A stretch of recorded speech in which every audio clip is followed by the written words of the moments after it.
राधे राधे भक्तजनों, आज आप सुनेंगे शनि प्रदोष व्रत कथा।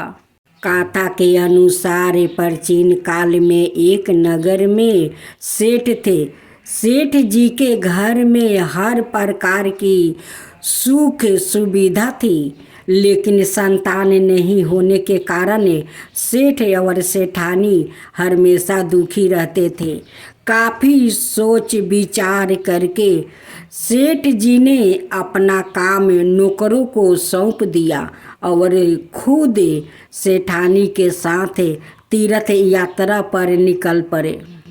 अपने नगर से बाहर निकलने पर उन्हें एक साधु मिले जो ध्यान मगन बैठे थे। सेठ जी ने सोचा क्यों ना साधु से आशीर्वाद लेकर आगे की यात्रा की जाए।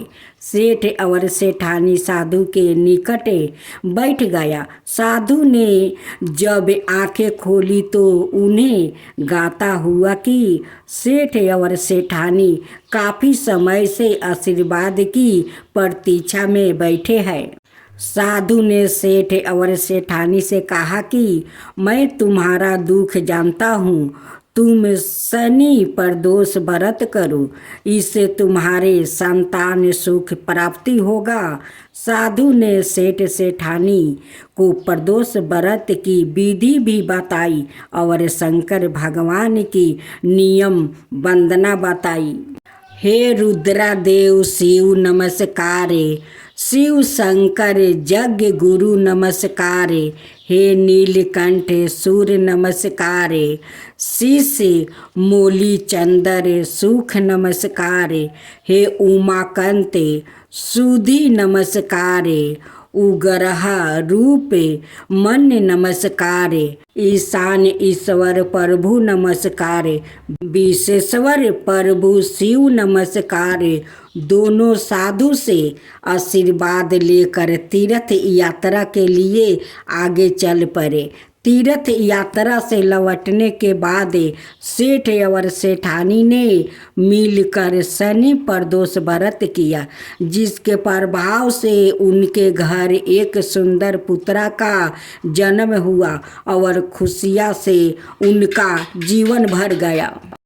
अब सुने शनि देव की व्रत कथा। शनि देव पर तेल चढ़ाया जाता है। इस संबंध में आनंद रामायण में एक कथा का उल्लेख मिलता है। जब भगवान की सेना ने सागर सेतु बांध लिया, तब राक्षस इसे हानि ना पहुंचा सके। उसके लिए पवन सुत हनुमान को उसकी देखभाल की जिम्मेदारी सौंपी गई। जब हनुमान जी शाम के समय अपने इष्ट देव राम के ध्यान में मगन थे, तभी सूर्या पुत्र शनि ने अपना काला करूपा चेहरा बनाकर क्रोधपूर्ण कहा, हे बानर, मैं देवताओं में शक्तिशाली शनि हूँ। सुना है तुम बहुत बलशाली हो। आँखों खोलो और मेरे साथ युद्ध करो, मैं तुमसे युद्ध करना चाहता हूँ। इस पर हनुमान ने विनम्रता पूर्वक कहा, इस समय मैं अपने प्रभु को याद कर रहा हूँ। आप मेरी पूजा में विघ्न मत डालिए। आप मेरे आदरणीय हैं, कृपा करके आप यहाँ से चले जाए। जब शनि देव लड़ने पर उतर आए तो हनुमान जी ने अपनी पोछ में लपेटना शुरू कर दिया, फिर उन्हें कसना आरंभ कर दिया। जोर लगाने पर भी शनि उस बंधन से मुक्ति ना होकर पीड़ा से व्याकुल होने लगा। हनुमान ने फिर सेतु की परिक्रमा कर शनि के घमंड को तोड़ने के लिए पत्थरों पर पोच को झटका दे दे कर पटकना शुरू कर दिया। इससे शनि का शरीर लहूलुहान हो गया, जिससे उनकी पीड़ा बढ़ती गई।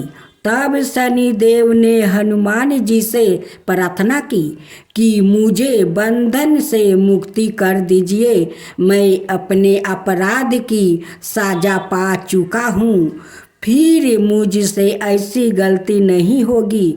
इस पर हनुमान जी बोले, मैं तुम्हें तभी छोड़ूंगा जब तुम मुझे वचन दोगे कि श्री राम के भक्त को कभी परेशान नहीं करोगे। यदि तुमने ऐसा किया तो मैं तुम्हें कठोर दंड दूंगा। शनि ने गिड़गिड़ा कर कहा, मैं वचन देता हूँ कि कभी भूल कर भी आपके और श्री राम के भक्त की राशि पर नहीं आऊँगा। आप मुझे छोड़ दे। तभी हनुमान जी ने शनिदेव को छोड़ दिया। फिर हनुमान जी से शनिदेव ने अपना घावों की पीड़ा मिटाने के लिए तेल मांगा।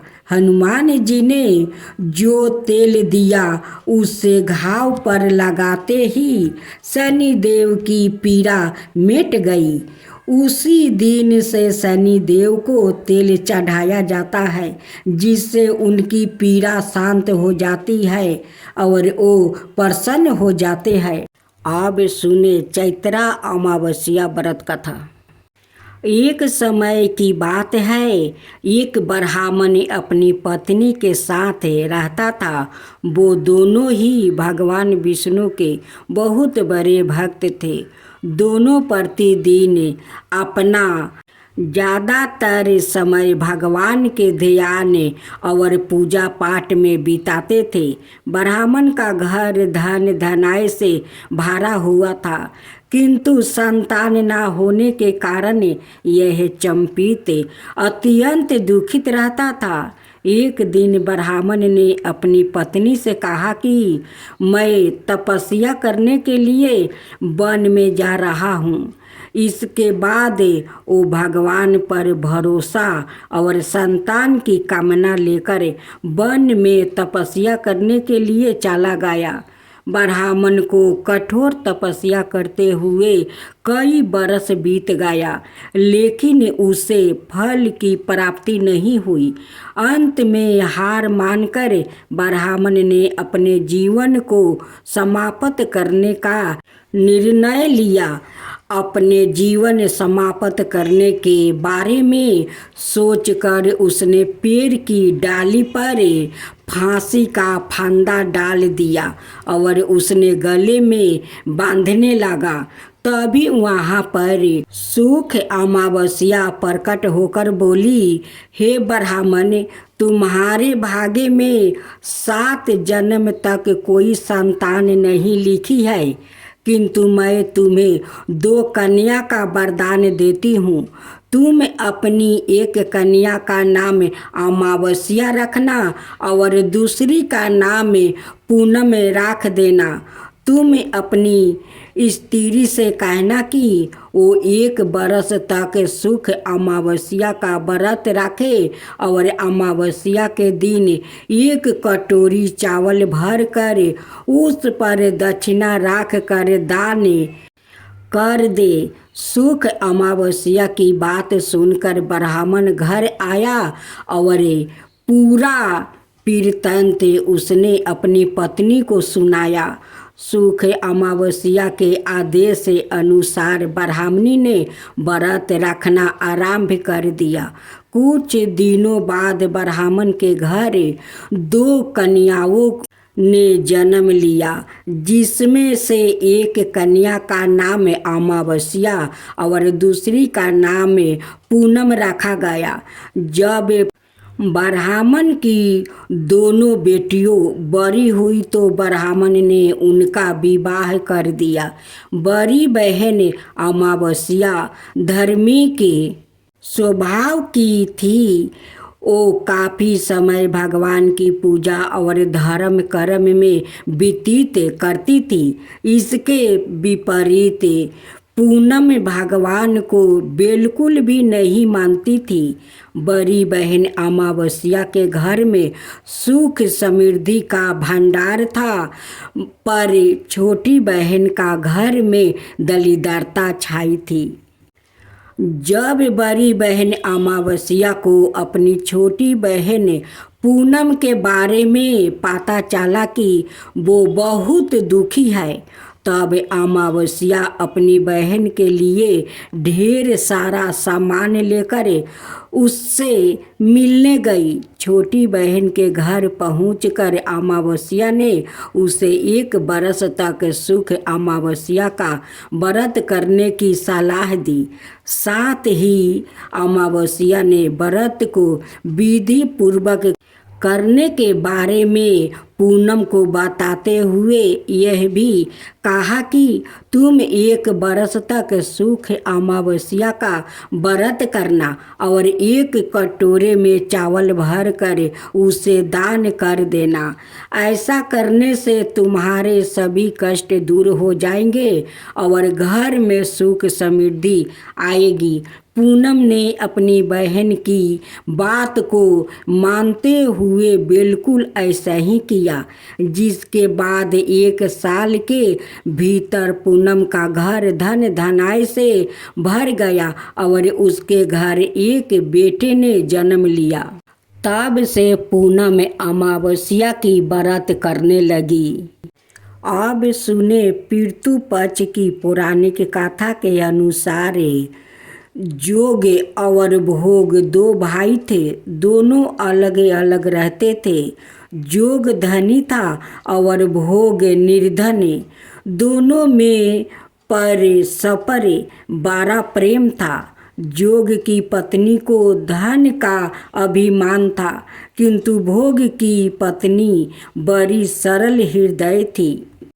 पितृ पक्ष आने पर जोग की पत्नी ने उसे पितरों का श्राद्ध करने के लिए कहा, तो जोग इसे व्यर्थ का कार्य समझकर टालने की चेष्टा करने लगा, किंतु उसकी पत्नी समझती थी कि यदि ऐसा नहीं करेंगे तो लोग बातें बनाएंगे, फिर उसे अपने महके वालों को दावत पर बुलाने और अपनी शान दिखाने का यह उचित अवसर लगा।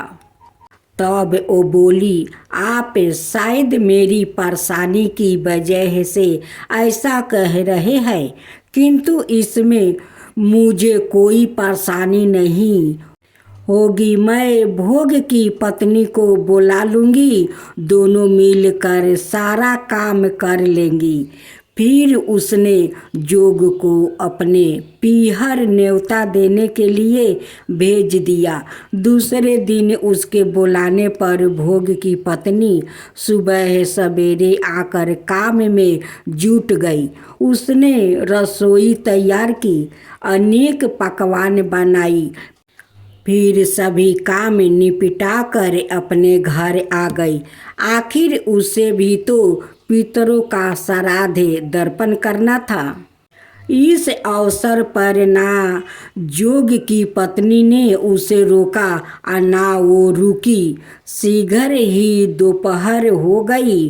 पितरों भूमि पर उतरे। जोग भोग के पितरों पहले जोग के यहाँ गया तो क्या देखता है कि उसके ससुराल वाले वहाँ भोजन पर जुटे हुए हैं। निराश होकर वो भोग के यहाँ गया। वहाँ क्या था, मात्रा पितरों के नाम पर अग्यारी दे दी गई थी। पितरों ने उसकी राख चाटी और भूखे ही नदी के तट पर जा पहुँचे। थोड़ी देर में सारे पितरों इकट्ठा हो गया और अपने अपने यहाँ के श्राद्धों की बड़ाई करने लगे। जोग भोग के पितरों ने भी अपनी आप पीती सुनाई। फिर वो सोचने लगा, अगर भोग का समर्थ होता तो शायद उन्हें भूखा ना रहना पड़ता, मगर भोग के घर में तो 2 जून की रोटी भी खाने को नहीं थी। यही सब सोचकर उन्हें भोग पर दया आ गई। अचानक वो नाच नाच कर गाने लगे, भोग के घर धन्य हो जाए, भोग के घर धन्य हो जाए। सांझ होने को हुई, भोग के बच्चों को कुछ भी खाने को नहीं मिला था। उन्होंने माँ से कहा, भूख लगी है माँ। तब उन्हें टालने की कोशिश की। भोग की पत्नी ने कहा, जाओ, आंगन में हंडी औंधी रखी है, उसे जाकर खोल लो और जो कुछ मिले बांट कर खा लेना। बच्चे वहाँ पहुँचे तो क्या देखते हैं कि हंडी मोहर से भरी पड़ी है। वो दौड़े दौड़े माँ के पास पहुँचे और उसे सारी बात बताई। आंगन में आकर भोग की पत्नी ने यह सब कुछ देखा तो वो भी हैरान रह गई। इस प्रकार भोग भी धनी हो गया, मगर धन पाकर वो घमंडी नहीं हुआ। दूसरे साल का पितृ पक्ष आया। श्राद्ध के दिन भोग की स्त्री ने 56 प्रकार के भोजन बनाई। ब्राह्मणों को बुलाकर श्राद्ध किया, भोजन करवाया, दक्षिणा दी। जेठ जेठानी को सोने चांदी के बर्तनों में भोजन करवाया। इससे पितरों बड़े प्रसन्न और दीर्पित हुई। इस भगवान की व्रत कथा। राजा सातानिक ने सुमितु मुनि से पूछा, प्रिय वर गणेश जी को गणों का राजा किसने बनाया, और बड़े भैया कार्तिकेय के रहते हुए यह कैसे विघ्नों के अधिकारी हो गए। सुमितु मुनि ने कहा, राजा, आपने बहुत अच्छी बात पूछी है, जिस कारण ये विघ्न कारक हुए हैं, और जिन विघ्नों को करने से इस पद पर उनकी नियुक्ति हुई है, वो मैं कह रहा हूँ। उसे आप एक ग्रह चित होकर सुने। पहले कीर्तियोग में प्रजाओं की जब सृष्टि हुई तो बिना विघ्न बाधा के देखते ही देखते सब कार्य सिद्ध हो जाते थे। अंत में प्रजा को बहुत अहंकार हो गया। कैलेश राहित अहंकार से परिपूर्ण प्रजा को देखकर ब्रह्मा ने बहुत सोच विचार करके प्रजा समृद्धि के लिए विनायक को विनियोजित किया। अंत ब्रह्मा के प्रयास से भगवान शंकर ने गणेश को उत्पन्न किया और उन्होंने गणों का अधिपति बनाया। हे राजन, जो प्राणी गणेश की बिना पूजा किए ही कार्य आरंभ कर देता है, उनके मुझसे सुनिए। ओ व्याकृत सपने में अत्यंत गहरे जल में अपने को डूबते स्नान करते हुए यह केस मुराए देखता है। कासाय बस्तर से आच्छादित और हिस्सक व्यागिर्दी पशुओं पर अपने को चढ़ाता हुआ देखता है। अत्यंत गर्भ और ऊंट आदि पर चढ़ाकर परिजनों से घेरा वो अपने को जाता हुआ देखता। हीन जो मानव केकरा पर बैठकर अपने को जल की तरंगों के बीच गाया हुआ देखता है और पैदल चल रहे लोगों से घेर कर यमराज के लोक को जाता है और जाते हुए अपने को सपने में देखता है। वो खुद ही अत्यंत दुखी होता है। जो राजकुमार सपने में अपने चिता और आकृति को विकृति रूप में अवस्थित कर वीर के फूलों की माला से विभूषित देखता है, वो उन भगवान विघ्नेश के द्वारे विघ्न उत्पन्न कर देने के कारण पूर्व वंशानुगत प्राप्त रज्या को प्राप्त नहीं कर पाता। वैसे को व्यापार में लाभ नहीं प्राप्त होता है और कृषक को कृषि कार्य में पूरी सफलता नहीं मिलती। इसलिए राजन ऐसे अशुभ सपनों को देखने पर भगवान गणपति की प्रसन्नता के लिए विनायक शांति करना चाहिए। विनायक की जय हो, विनायक जी की जय हो। अब आप सुनेंगे तुलसी की गाथा। तुलसी से जोड़ी एक गाथा बहुत प्रचलित है। श्री मद देवी भगवत पुराण में इनके अवतार की दिव्य लीला गाथा भी बनाई गई है। एक बार शिव ने अपने तेज को समुद्र में फैला दिया था। उससे एक महातेजस्वी बालक ने जन्म लिया। यह बालक आगे चलकर जलंधर के नाम से पराक्रमी दैत्य राजा बना। इसकी राजधानी का नाम जलंधर नगरी था। दैत्यराज कलनेमी की कन्या बिंदा का विवाह जलंधर से हुआ। जलंधर महाराक्षस था।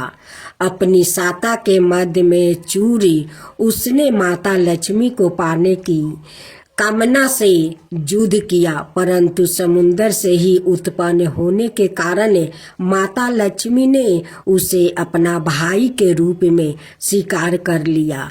वहां से पराजित होकर वो देवी पार्वती को पाने की लालसा से कैलाश पर्वत पर गया। भगवान देवाधिदेव शिव का ही रूप धारण कर माता पार्वती का समीप गया, परंतु माँ ने अपने योग बल से उसे तुरंत पहचान लिया और वहां से अंतर्ध्यान हो गई। देवी पार्वती ने क्रोध होकर सारा वृत्तांत भगवान विष्णु को सुनाया। जलंधर की पत्नी बिंदा अत्यंत पतिव्रता स्त्री थी।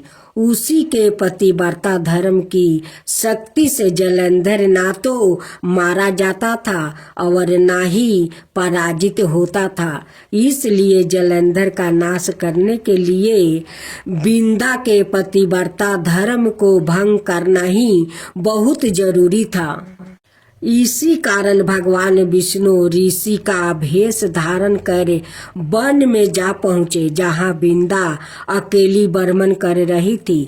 भगवान के साथ दो मायावीर राक्षस भी थे, जिन्हें देखकर बिंदा भयभीत हो गई। ऋषि ने बिंदा के सामने पल में दोनों को भस्म कर दिया। उनकी शक्ति देखकर बिंदा ने कैलाश पर्वत पर महादेव के साथ युद्ध कर रहे अपने पति जलंधर के बारे में पूछा। ऋषि ने अपने माया जाल से दो बांदर प्रकट किया। एक बांदर के हाथ में जलंधर का सिर था और दूसरे के हाथ में धर। अपने पति की यह दशा देखकर बिंदा मूर्छित होकर गिर पड़ी। होश में आने पर उन्होंने ऋषि रूपी भगवान से विनती की कि वो उसके पति को जीवित करे। भगवान ने अपनी माया से पूर्ण जलंधर का सिर धड़ से जोड़ दिया, परंतु सवाए भी वो उसी शरीर में प्रवेश कर गया। बिंदा को इस छल का जरा आभास नहीं हुआ। जलंधर बने भगवान के साथ बिंदा पतिव्रता का व्यवहार करने लगी, जिससे उसकी पतिव्रता भंग हो गया। ऐसे होते ही बिंदा का पति जलंधर युद्ध में हार गया। इस सारी लीला का जब बिंदा को पता चला तो उसने क्रोध होकर भगवान विष्णु को शीला होने का श्राप दे दिया और सवाए सती हो गई। जहाँ बिंदा भस्म हुई वहाँ तुलसी का पौधा उगा। भगवान विष्णु ने बिंदा से कहा, हे बिंदा, तुम अपने सती व्रता के कारण मुझे लक्ष्मी से भी अधिक प्रिया हो गई हो। अब तुम तुलसी के रूप में सदा मेरे साथ रहोगी। जो मनुष्य भी मेरे शालिग्राम रूप के साथ तुलसी का विवाह करेगा उसे इस लोक और परलोक में विपुल यश प्राप्ति होगा। जिस घर में तुलसी होती है वहाँ यम के दूत भी असमय नहीं जा सकते। गंगा और नर्मदा के जल से स्नान अथवा तुलसी का पूजन बराबर माना जाता है। चाहे मनुष्य कितना भी पापी क्यों न हो, मृत्यु के समय जिसके प्राण मंजीरी रहती, तुलसी और गंगा जल मुख में राख कर निगल जाते हैं। वो पापों से मुक्ति होकर वैकुंठ धाम को प्राप्ति होता है। जो मनुष्य तुलसी और आंवले की छाया में अपने पितरों का श्राद्ध करता है उसके पितरों मोक्ष को प्राप्ति हो जाते हैं। उसी दैत्य जलंधर की यह भूमि जलंधर नाम से विख्यात है। सती बिंदा का मंदिर मोहल्ला कोट किशनचंद में स्थित है। कहते हैं इस स्थान पर एक प्राचीन गुफा थी जो सीधी हरिद्वार तक जाती थी। सच्चे मन से 40 दिन तक सती बिंदा देवी के मंदिर में पूजा करने से सभी मनोरथ पूर्ण हो जाते हैं। अब आप सुने महालक्ष्मी व्रत कथा। माँ लक्ष्मी की जय हो, माँ लक्ष्मी की जय हो। प्राचीन समय में एक गांव में एक गरीब ब्राह्मण रहता था। वो भगवान विष्णु का भक्त था। वो नियमित रूप से श्री विष्णु की पूजा करता था। एक बार श्री हरि ने उस ब्राह्मण की पूजा से प्रसन्न होकर उससे वर मांगने को कहा। तब ब्राह्मण ने इच्छा जाहिर की कि लक्ष्मी जी का निवास उसके घर में हो। यह सुनकर विष्णु जी ने लक्ष्मी जी की प्राप्ति का मार्ग ब्राह्मण को बताया। विष्णु जी ने कहा कि मंदिर के सामने एक स्त्री आती है जो यहाँ आकर उपले थापती है। उसे अपने घर आने का निमंत्रित दो। वो धन की देवी है। जब लक्ष्मी जी तुम्हारे घर आएगी तो तुम्हारा घर धन धनाय से भर जाएगा। इतना कहकर विष्णु जी ध्यान मगन हो गए। अगले दिन सुबह 4 बजे से ही मंदिर के सामने ब्राह्मण आकर बैठ गया। कुछ ही देर में लक्ष्मी जी उपले थपने वही आई। ब्राह्मण ने उनसे उसके घर आने का निवेदन किया। वो सुन लक्ष्मी जी समझ गई कि यह सब विष्णु जी ने ही उससे करने के लिए कहा है। तब उन्होंने ब्राह्मण से कहा कि तुम महालक्ष्मी व्रत करो। यह व्रत 16 दिन तक व्रत करने और 16वां दिन रात को चंद्रमा को अर्घ देने के बाद ही तुम्हारा मनोरथ पूरा होगा। इसके बाद लक्ष्मी जी की पूजा कर ब्राह्मण ने देवी को उत्तर दिशा की और मुख करके पुकारा। उसकी तपस्या से प्रसन्न होकर माल अपना वचन पूरा किया।